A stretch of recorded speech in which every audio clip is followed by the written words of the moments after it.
pinaninindigan ng iba na the father is the head of the family. Paano kung yung ka-relation mo o karelasyon mo ay nagdadala sa'yo sa maling desisyon? Mahal kita. Gihigugma ko ikaw. Ay ayatin ka. Palangga ko ikaw. Hinihigugma ko ikaw. Namumutanta ka. Kaluguranda ka. Inaruta ka. Pikababayan ko sa ka. Kalinian ko si ka. Kinapalangga ta ikaw. Kalasahan takaw. Taamayo kontigo. Buong nawa hukon. Taamayo contigo. Pen hodja. Mabaya ko si kaw. Aganma ko ika. Naila ako sa imo. Inado taka. Enggigigma takaw. Gagabayan akense ka. Palangga ta ikaw. Pipiyan tika. Dakal ginawakok ni ko. Ang kaalikit, ako kamo. Nahigugma ko nimo. Kinahigugma ko ikaw. Hinigugma ko ikaw. Kando tage. Idu taka. Hitsada ko imo. Anlabien ka pa. Tahigugma takaw. Laylay diksik ah. Payabata ika. I love you.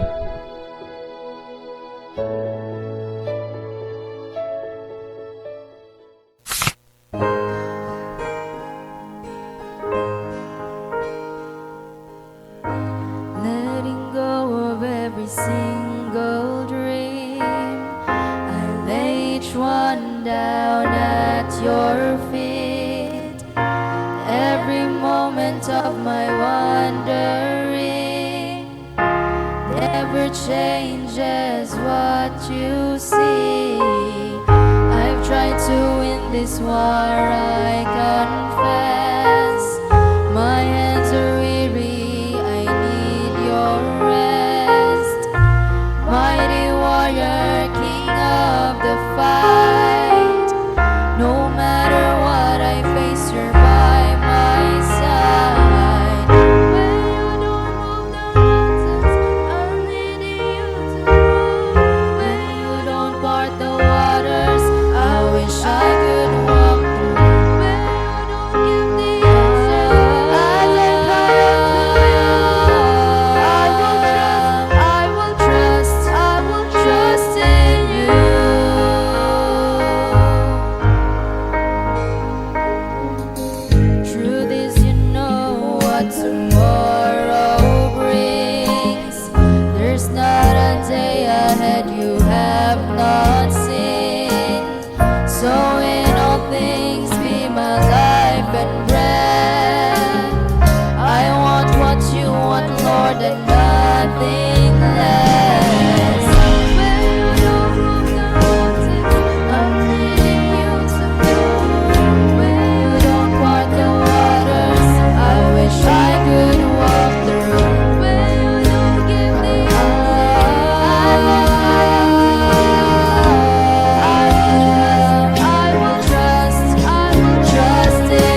araw sa ating lahat at welcome back sa ating programang I Love You Book Series. Muli tayong mag-uusap tungkol sa pag-ibig. Handa na ba kayong makinig at matuto?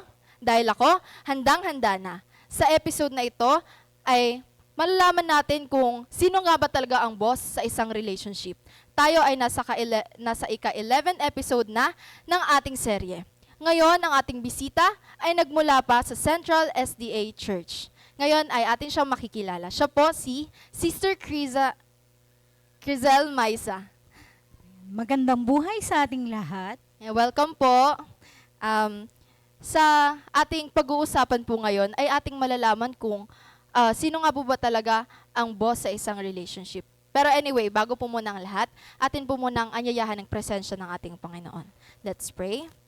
Dakila at banal naming Diyos na makapangyarihan sa lahat, Panginoon po rin po ang dakilang pangalan. Panginoon, sa mga oras na ito, habang kami po ay mag-uusap tungkol po sa pag-ibig, inyo po kaming gabayan ng sa ganun, Panginoon, ang mga makikinig ay kanila po itong lubos na maintindihan at maunawaan.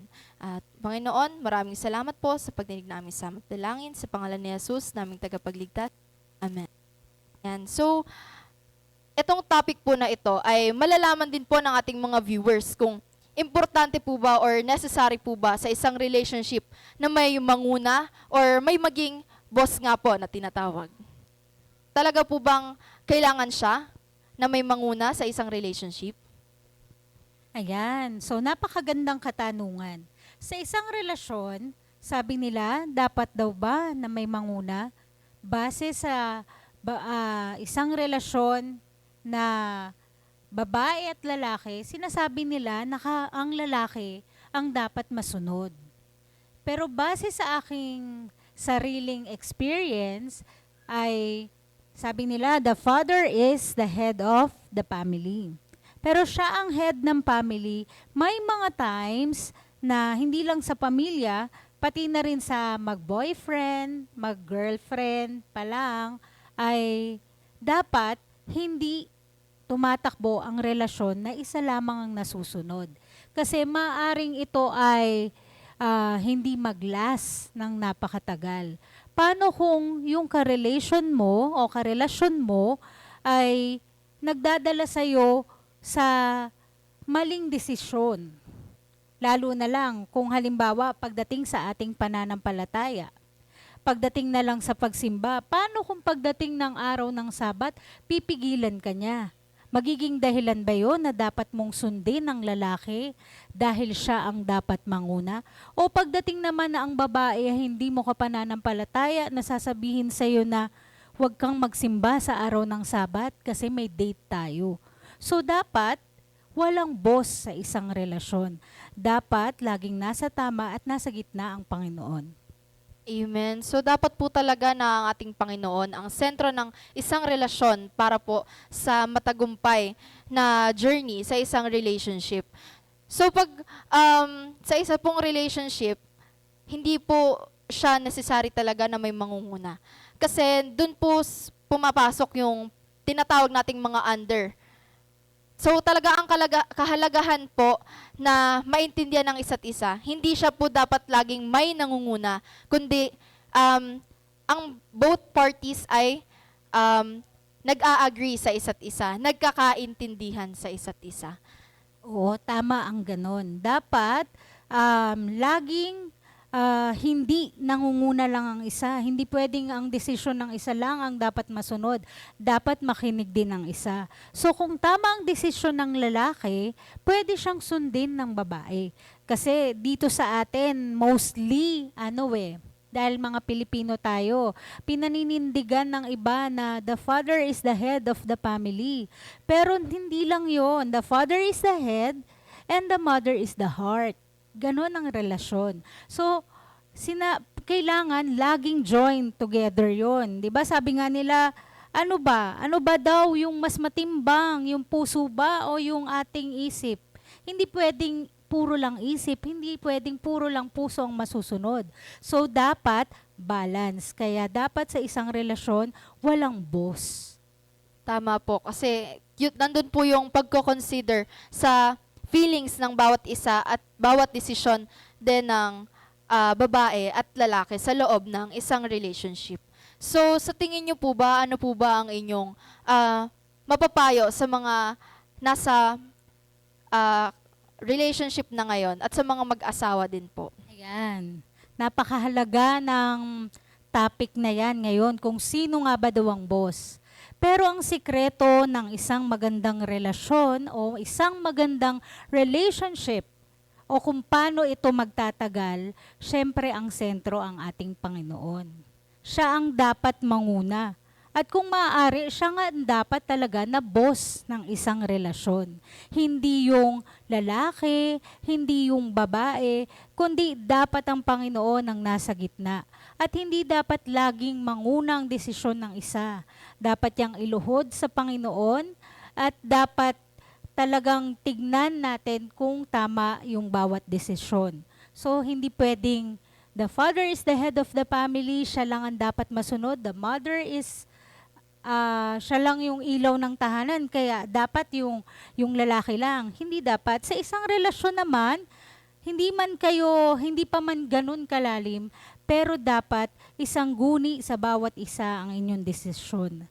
At lagi niyong ilapit sa Panginoon ang bawat desisyon na gagawin upang maging mahaba ang inyong pagsasama.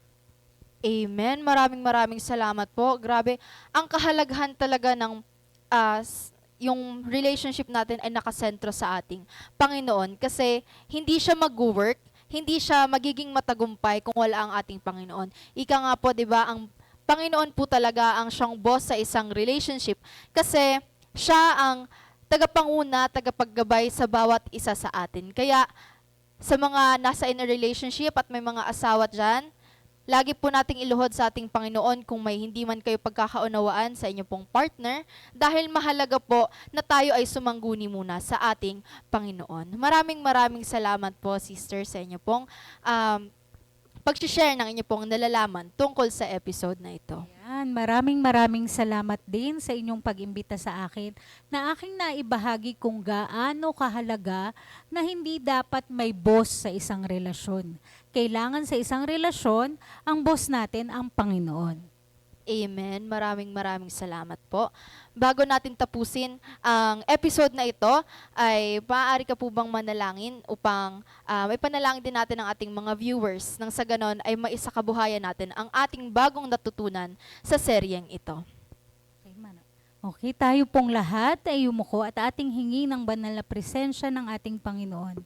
Dakila at makapangyarihang Diyos, salamat po sa pagkakataon na ibinigay mo sa amin, sa kaalaman na siyang aming nadagdagan sa aming mga isipan sa bawat isa.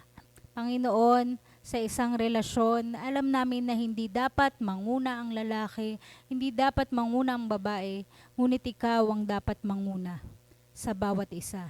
At sa bawat isa, hindi lamang isa ang nagdidesisyon, kundi dapat magsanggunian ng dalawa at ikaw ang nasa gitna. Panginoon, sa aming mga natutunan, maging katatagan na nawa ito sa aming mga pananampalataya habang kami naghihintay sa inyong ikalawang pagbalik. Maraming salamat, Panginoon, sa kabutihan niyo sa bawat isa sa amin. Sa pangalan ng Panginoong Hesus. Amen. Amen. Maraming salamat po sa inyo pong pagtangkilik muli sa ating seryeng ito. Magkita-kita muli po tayo sa susunod na episode dahil hatid po namin ang pag-ibig saan mang sulok ng daigdig.